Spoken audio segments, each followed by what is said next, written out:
citizen, many of the challenges we face today are energy enabled, and I think not only Americans but the world at large has come to understand the realities of the impact of energy use on the environment, on the climate, etc. My focus in Homeland Security is really our electric grid. And our electric grid, because we have made it much, much more efficient, we have taken a lot of the resilience out of it. So we're always operating on the edge. So if you have a really cold day and you got electric heating, we could overload it. A really hot day, air conditioners, we could overload it.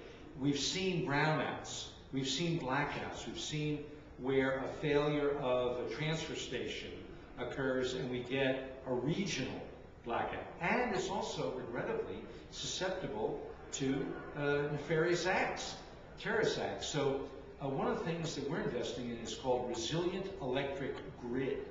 And again, this is using our technology to show people who would want to do us harm that we can protect ourselves, that we are resilient, that we can fight through this and maintain our economy, our communication, all the critical things in a modern society. And so this is the application of what's called high temperature, that's liquid nitrogen, as opposed to low temperature, liquid helium, superconducting cable, where this cable, you know, we're so used to what we call high tension lines. These are those large metal towers.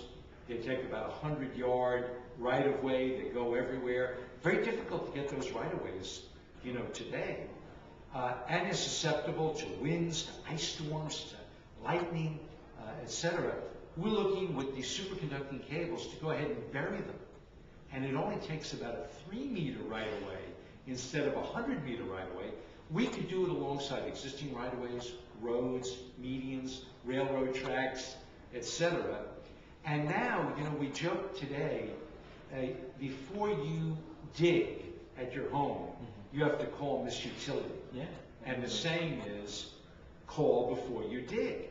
Well, if we were to bury the electric transmission grids, and I think this goes to T. Boone Pickens, who is looking at wind farms, etc., but he's told the government that he's got to have the right-of-ways to be able to move that electricity to where it's used, because the wind may not be where the population centers are.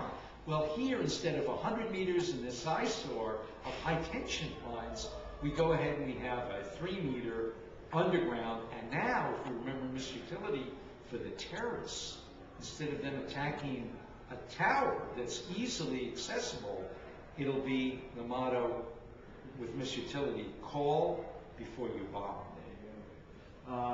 There you go.